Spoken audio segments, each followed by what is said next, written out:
इस्लामाबाद के कूफे में एहतजाज करने वाली बलोच खवातीन के साथ आज बदतमीजी की इंतहा हुई है।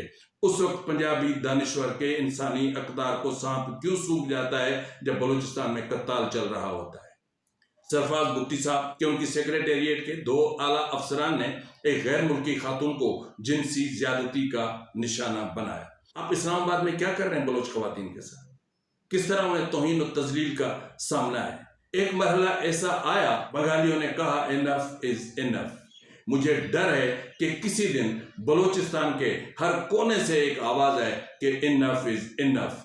रियासत चाहती है कि बलूचिस्तान में खाना जंगी हो। वो कहते हैं कि हम पाकिस्तानी हैं, आप कहते हो कि नहीं, आप फितनातुल हिंदुस्तान है, आप इंडियन प्रॉक्सी हैं, आप रॉ की प्रॉक्सी हैं, आप यहूद नसारा की प्रॉक्सी हैं। कब तक किसी को धक्के मारोगे?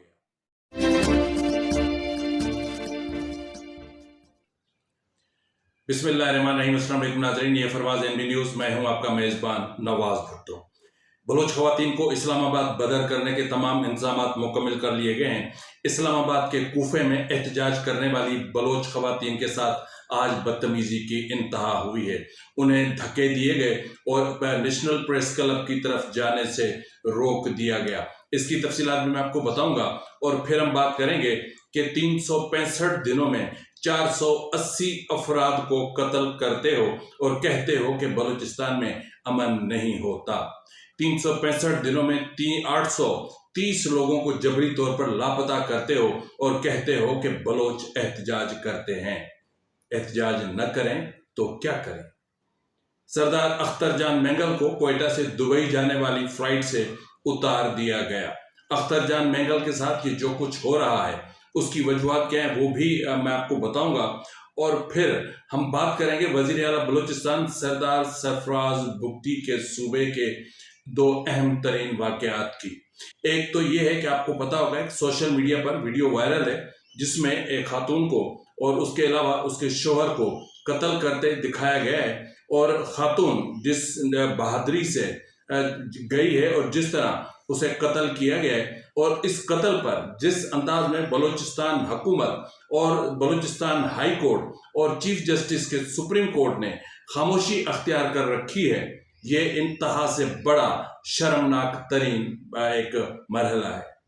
इसके अलावा वजीर आला बलूचिस्तान सरदार सरफराज बुगटी के सेक्रेटेरिएट ने एक गैर मुल्की खातून को सियाहत के मंसूबे के नाम पर बलूचिस्तान बुलाया और उसे जिनसी ज्यादती का शिकार बना डाला। शर्म की बात है कि एक मेहमान के साथ वो सूबा, बलोचों का सूबा जो मेहमान नवाजी के हवाले से मशहूर है, वहां पर एक मेहमान खातून के साथ जिनसी ज्यादती का होना, ये सरदार सरफराज बुगटी के लिए मेरे ख्याल में कि ये क्या कहूँ, समझ जाएं आप। तो ये बलूचिस्तान के इश्यूज हैं जिन पर हम बात करेंगे, लेकिन आपसे रिक्वेस्ट करना मैं भूल गया कि आपसे छोटी सी गुजारिश है कि अभी तक अगर आपने मेरे चैनल को सब्सक्राइब नहीं किया तो कर लें, बेल आइकन जरूर प्रेस किया करें। कमेंट बॉक्स में आप अपनी आरा से जरूर आगाह किया करें और मेरे व्लॉग्स को ज्यादा से ज्यादा व्हाट्सएप ग्रुप्स में शेयर करें ताकि मेरी रीच में इजाफा हो सके और मैं आपकी आवाज बन सकूं। लेकिन सबसे पहले हम बात कर लेते हैं जो है वो अपना सरदार अख्तर जान मेंगल बीएनपी के रहनुमा कि आज सुबह वो जब क्वेटा से दुबई जाने के लिए एक निजी अपना जहाज में बैठे या परवाज में बैठे तो उन्हें ऑफलोड कर दिया गया। यार उस वक्त जब उन्होंने प्रोटेस्ट किया कि भाई आखिर मेरा मसला है क्या, आप मुझे क्यों प्रोटेस्ट अपना ऑफलोड कर रहे हैं, तो उन्हें बताया गया कि आपका नाम प्रोविजनल नेशनल आइडेंटिफिकेशन लिस्ट में शामिल है, यानी आप पर पाकिस्तान से बाहर जाने पर फिलहाल पाबंदी आयद कर दी गई है, आप पाकिस्तान से बाहर नहीं जा सकते। सरदार अख्तर जान मेंगल के साथ पिछले कुछ दिनों से मुतवातिर ये सब कुछ चल रहा है क्योंकि सरदार अख्तर जान मेंगल ने एक तो बलूचिस्तान में जबरी गुमशुदगियों के मामला को लेकर कौमी असेंबली से इस्तीफा दिया था। मेरे ख्याल में वो इस्तीफा अभी तक मंजूर नहीं हुआ है।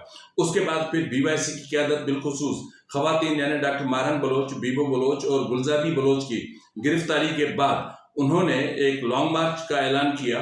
फिर मस्तोंग के मकाम पर लख पास पर उन्होंने धरना दिया जो 18-19 दिन तक चलता रहा। तो जाहिर है कि जब आप एक सिस्टम के साथ बगावत करेंगे तो उसके कॉन्सिक्वेंसेस तो आपको भुगतना पड़ेंगे। सबसे पहला जो नतीजा निकला वो ये था कि इनके माइंस एंड मिनरल्स में जो ठेके चल रहे थे वो मनसूख कर दिए गए, उनकी जो ट्रक्स वहां पर थी वो जब्त कर ली गई। दूसरा, उन्हें जो है वो मुख्तलिफ किस्म की ट्वीट्स की आड़ में FIA की तरफ से नोटिस हुए और उन्हें तलब किया गया।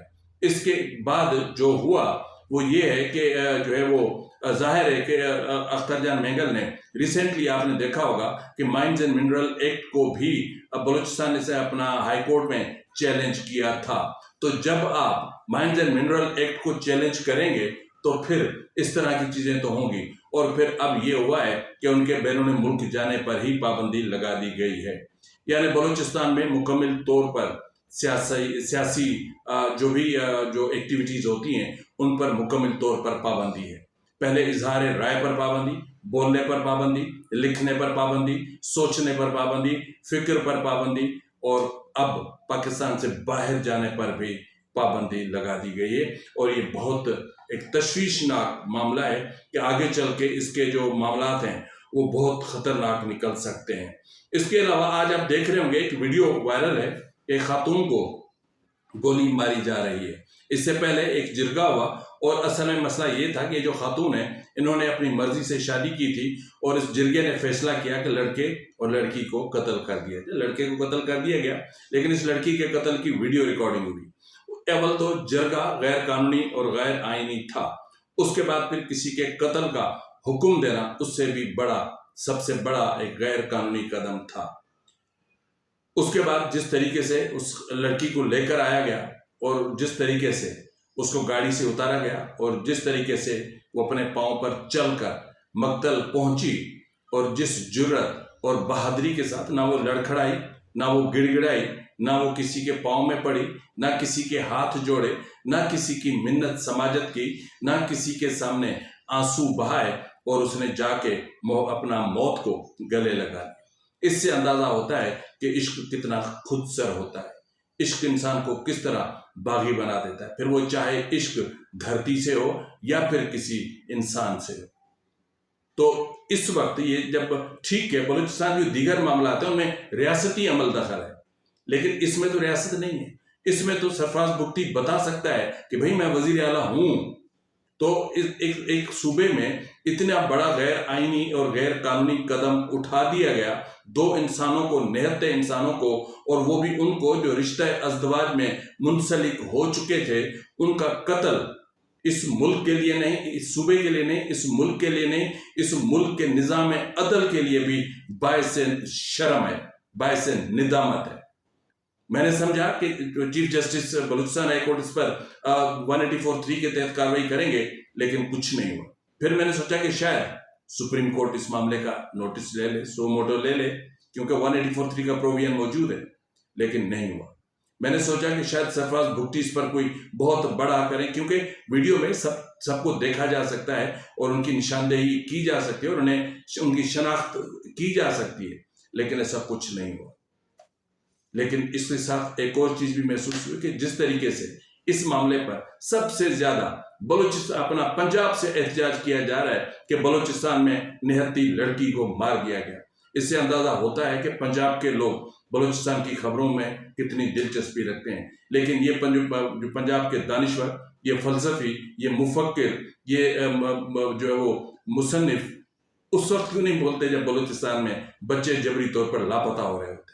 उस वक्त क्यों नहीं बोलते जब बच्चों को जबरी तौर पर मावराए अदालत कत्ल कर दिया जा रहा होता है? उस वक्त क्यों नहीं बोलते जब आदाद शुमार सामने आते हैं कि बलूचिस्तान के ब्लैक होल में दर्जनों नहीं, सैकड़ों नहीं, हजारों के हिसाब से लोग गए और आज तक वापस नहीं गए? उस वक्त क्यों नहीं एहतजाज करते जब तूतक जैसे वाकयात रूनुमा होते हैं? उस वक्त इनके शऊर को, इनके जो है वो इंसानी अकदार को सांप सूंघ जाता है। उस वक्त पंजाबी दानिश्वर के इंसानी अकदार को सांप क्यों सूंघ जाता है जब बलूचिस्तान में कत्ताल चल रहा होता है? तो बहरहाल सरफराज भुगती साहब को चाहिए कि वो इस मामले का नोटिस लें। लेकिन एक और शर्मनाक वाकया सरफराज भुगती के हवाले से कि उनकी सेक्रेटेरिएट के 2 आला अफसरान ने एक गैर मुल्की खातून को जिनसी ज्यादती का निशाना बनाया। जी नाज़रीन, बलूचिस्तान का एक मुस्बत चेहरा दिखाने के नाम पर एक अमेरिकी खातून एंजेला कार्सन को बुलाया गया लेकिन वजीर आला के सेक्रेटरीट और दीगर अफसरान ने उसे जिनसी ज्यादती का निशाना बना दिया। मेरे ख्याल में शायद वो बता रहे होंगे कि बलूचिस्तान में जो असल जो बलूचिस्तान का चेहरा है, जो मुस्बत जो चेहरा है, वो इसको ये इस तरह होता है। अब एक गैर मुल्की सियाफाम खातून को बलूचिस्तान में सियाहत के मंसूबे के लिए बुलाया गया था। उन्हें बड़े बड़े फंड्स देने के वादे किए गए थे कि आप आए और आप टूरिज्म को प्रमोट करें और टूरिज्म के हवाले से आप इकदाम करें और बलूचिस्तान हुकूमत आपको फुल सपोर्ट करेगी। लेकिन वज़ीर आला सेक्रेटेरिएट के 2 सेक्रेटरीज ने मुबैना तौर पर उसके साथ जिनसी ज्यादती की कोशिश की और यही जो है वो साबित करता है कि जब ये औरत जाएगी अपने मुल्क में, क्या बताएगी कि बलूचिस्तान का असली चेहरा क्या है। एक तो रियासत वहां पर कत्ल करती है, ये है असली चेहरा। दूसरा, वहां पर जब मावराए अदालत कत्ल होते हैं, ये है असली चेहरा। वहां पर जबरी गुमशुदगियां होती हैं, क्या ये है असली चेहरा। वहां औरतों को पाबंद सलासल कर दिया जाता है 3 MPO के तहत, क्या ये है बलूचिस्तान का असली चेहरा। या अगर कोई टूरिज्म की प्रमोशन के लिए गैर मुल्की औरत जाए तो उसे ही जिनसी जाति का निशाना बना दिया जाता है, तो क्या ये है सरफराज भुट्टी के बलूचिस्तान का असली चेहरा। मैं बार बार कहता हूँ सरफराज भुट्टी का कसूर नहीं है। एक तो वो नुमाइशी वजीर आला है, दूसरा वो एक पपेट चीफ मिनिस्टर है, क्योंकि उससे फैसले नहीं होते, क्योंकि वो खरीदी हुई कुर्सी पर बैठा हुआ है। फैसले कोई और करता है। ये कौन होता है वजीर आला? ये तो महज वजीर आला है बस। बाकी इसके हाथ में जो कलम है या उससे दस्तखत भी अपनी मर्जी से नहीं कर सकता। तो बहरहाल जिससे इस्लामाबाद की सूरत हाल बहुत ज्यादा तशवीशनाक है, बहुत ज्यादा कशीदा है। मैं बलूचिस्तान की सूरत हाल की तरह, अपना इस्लामाबाद की सूरत हाल की तरफ बाद में जाता हूँ, लेकिन इस वक्त मैं आपको बता दूं कि जो बलूचिस्तान की सूरत हाल है वो बहुत तशवीशनाक है।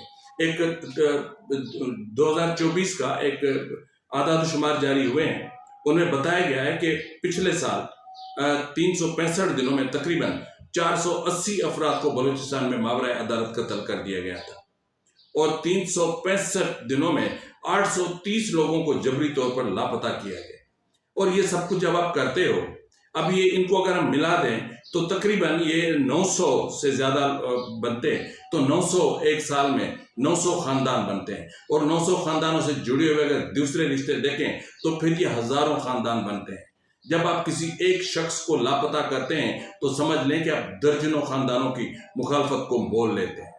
तो बलूचिस्तान में इस वक्त जो शिद्दत चल रही है, बलूचिस्तान में इस वक्त जो मामला चल रहे हैं, उसके पीछे तो खुद रियासत मुलविस है, उसके पीछे तो खुद मिलिट्री इस्टेब्लिशमेंट और उसके नाबालगाना फैसले जो है वो उस पर वो उस मुलविस है। इसमें कोई और तो नहीं है। इसमें क्या कहें, किसको कहें? इस वक्त अगर हम देखें तो बलूचिस्तान एक दलदल है और हमारे मुसल्लह अफवाज वहीं पर जाकर फंस चुकी है। आप इसी हफ्ते को देख लेना, पाक फौज को कितना बड़ा जानी नुकसान उठाना पड़ा है। 2 आला अफसरान समेत 7 एहलकारों के मारे जाने का दावा किया जाए, जिनमें 2 आला अफसरान यानी 2 मेजर, एक गुज़िश्ता रोज मेजर अनवर काकड़ को जो है जांबाग किया गया। उससे पहले मेजर रब नवाज को 16 जून को जो है वो जांबाग किया गया। 2 मेजर एक रैंक होता है, एक उम्र होती है, एक तजुर्बा होता है, तो कोई मेजर ऐसे तो नहीं बन जाता ना। तो इस तरह बलूचिस्तान में अब नोशकी में 2 दिनों से ऑपरेशन चल रहा है। क्या है, कभी कहते हैं 7 मारे गए, लेकिन ऑफिशियली नहीं बताया जाता। जो वहां पर रियासती टाउट्स जर्नलिस्ट हैं वो बकबक करते हैं। वहां पर इस वक्त प्रेस क्लब्स बंद हो चुके हैं, सहाफी बलूचिस्तान से माइग्रेट कर चुके हैं। इस वक्त अगर कहीं गिने चुने कुछ सहाफी हैं तो ये वो हैं जिनके पीछे रियासत खड़ी होती है। ये रियासती टूल बन गए हैं। ये रियासती मुखबिर के तौर पर सहाफत नहीं कर रहे, ये मुखबरियां कर रहे हैं। तो इसलिए वहां से इस तरह की खबरें आ रही होती हैं। तो इस वक्त बलूचिस्तान की अगर हम बात जिस तरह कर रहे हैं तो बलूचिस्तान का मसला इस तरह तो हल नहीं होगा। आप नफरतें पैदा करोगे और नफरतों पे नफरतें पैदा करते जाओगे, फिर आप कहोगे कि बलूचिस्तान में सब कुछ ठीक नहीं होता, तो कैसे होगा? आप इस्लामाबाद में क्या कर रहे हैं बलूच खवातीन के साथ? किस तरह उन्हें तौहीन और तजलील का सामना है, किस तरह उन्हें धक्के मारकर जो प्रेस क्लब जाने से रोका जा रहा है। आज प्रेस क्लब के सामने बलोच लवाकिन के धरने का 5वां दिन है और आज 5वां दिन भी उनका सड़क पर गुजरा, उनको नेशनल प्रेस क्लब की तरफ जाने नहीं दिया गया। सड़कों पर वही खारदार तारें बिछा दी गई और वजारत दाखिला की तरफ से बाकायदा ये इजाजत मिल चुकी है कि इन खवातीन को पकड़कर, जैसे मीडिया की नजरों से बचाकर, इन खवातीन को भिजवा दिया जाए वापस बलोचिस्तान। लेकिन कल भी ये मंसूबा था, नाकाम हो चुका, क्योंकि मीडिया जब तक था तब तक था और शाम को ये खवातीन अपने किसी रिश्तेदारों के यहाँ क़याम करते हैं और फिर सुबह को वापस आ जाते हैं। तो दिन के उजाले में जाहिर है कि इन खवातीन को उठाना, बसों में बंद करना और फिर बलूचिस्तान भेज देना आसान काम नहीं है। तो आज भी सूरत वहां पर बहुत ज्यादा कशीदा रही और आज डॉक्टर माहरन बलोच की बहन नादिया बलोच ने एक ट्वीट किया और उस ट्वीट में उन्होंने कहा कि इस्लामाबाद पुलिस की जानिब से एक मरतबा फिर हमें हिरासा किया जा रहा है, हमें प्रेस क्लब की तरफ बढ़ने और एहतजाज करने के लिए नहीं छोड़ा जा रहा। इस्लामाबाद की सिचुएशन एक्चुअली क्या है, उसके हवाले से ईमान मजारी साहिबा ने जो BYC के रहनुमा मुख्तसरन बात की, जरा सुन ले। कितनी अफसोस की बात है, हम सिर्फ इस रियासत पर हंस सकते हैं। इतनी बुज़दिल, इतनी कमजोर, इनके दिल इतनी डरपोक कि बलोच खवातीन और बच्चियों से इतना डरते हैं कि एहतजाज का आज 5वां दिन है। कल इन्होंने ये रास्ता बंद कर दिया, चारों इतराफ से रास्ते बंद कर दिए। आज ये कहते हैं कि आप उधर भी नहीं जा सकते जो जगह मुख्तस है एहतजाज के लिए। खारदार तारें हर तरफ से लगाई गई हैं। इस्लामाबाद पुलिस की खवातीन एहलकारों ने हमारी खवातीन को धक्के दिए हैं, हमारे ऊपर बार्ब्ड वायर फेंकी गई है, यूज ऑफ फोर्स किया गया है, जो कि दिखाता है कि रियासत बलूचिस्तान और बलूचिस्तान के लोगों को पाकिस्तानी नहीं समझता। ईमान मजारी की इस गुफ्तगू के बाद ये वही बच्ची है, वो बोल रही है, वो रियासत को आईना दिखा रही है, वो रियासत को बता रही है। अगर हमें पाकिस्तानी नहीं समझते तो मेहरबानी करके हमारी जमीन पर भी मत आए। वहाँ पे आप लोगों के कैंट है, हमारे घरों के ऊपर आप लोगों के चौकियां बनी है। खुदारा आप लोग भी निकले हमारी जमीन से। यहाँ पे हमें एहतजाज करने हक नहीं है। वहाँ पे आप लोगों के बड़े बड़े कैंट है, जिंदान बनाए हुए हैं। आप लोगों ने हमारे लोगों को लापता करते, अभी हमें NOC का कह रहे हैं, रात के अंधेरे में हमारे लोगों को लापता करने आते, तब तो आपके पास कोई NOC, कोई अरेस्ट वारंट नहीं होता है। क्या इस बच्ची के ये अल्फाज रियासत के लिए आईना नहीं है कि जब आपको हम इस्लामाबाद आए तो अच्छे नहीं लगते, तो फिर आप बलूचिस्तान में क्या कर रहे हैं? हमारे लिए इस्लामाबाद नो गो एरिया है, तो आपने वहां कैंटोनमेंट्स कैसे कायम की हुई? अगर हम अपने हुकूक के लिए अपने ही मुल्क के दारुल हुकूमत में आकर एहतजाज नहीं कर सकते, तो फिर रियासती एक्टिविटीज बलूचिस्तान में क्यों हो रही हैं? ये एक बहुत बड़ा सवाल है। मैंने कहा ना कि हालात 71 की तरफ बढ़ रहे हैं बड़ी तेजी से, लेकिन रियासत को इस चीज का अदराक नहीं है। रियासत नहीं समझ पा रही, या फिर जानबूझकर ताकत के नशे में गुम है कि हम संभाल लेंगे। 1971 में भी यही कहा गया था कि हम संभाल लेंगे, हम संभाल लेंगे। फिर क्या नतीजा निकला था? क्या हमूदुर रहमान कमीशन रिपोर्ट का जो एक आईना है, उससे आप क्यों भागते हो? क्यों भागते हो? क्या बलोच औरतें अपनी आबरू रेजी का सवाल पूछती हैं आपसे? क्या बंगाली औरतें आबरू रेजी का सवाल पूछती हैं आपसे? क्या डेरा बुट्टी की शाजिया, डॉक्टर शाजिया कोई सवाल नहीं करती? क्या बंगाली बच्चों का, नौजवानों का जिस तरह कत्ले आम किया गया, क्या वो आपसे कोई सवाल करते हैं? ये सब कुछ तो बलूचिस्तान में भी आप कर रहे हैं। आपने बांग्लादेश का शऊर खत्म करने की कोशिश की according to the Hamoodur Rahman commission report, और वही सेम डिट्टो बलूचिस्तान में कर रहे हैं।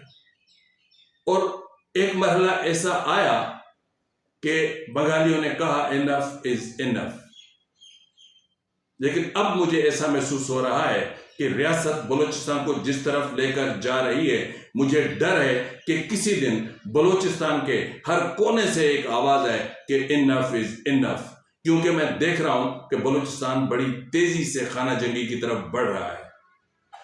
मेरी एक सियासी सोच है, मेरा एक तजुर्बा है, 40 साल से ज्यादा का मेरा तजुर्बा है। मैं उसको मद्देनजर रखकर यह कह सकता हूं कि आने वाले दिन बहुत मुश्किल है। आप बलूचिस्तान में जानबूझकर खाना जंगी को परवान चढ़ा रहे हो।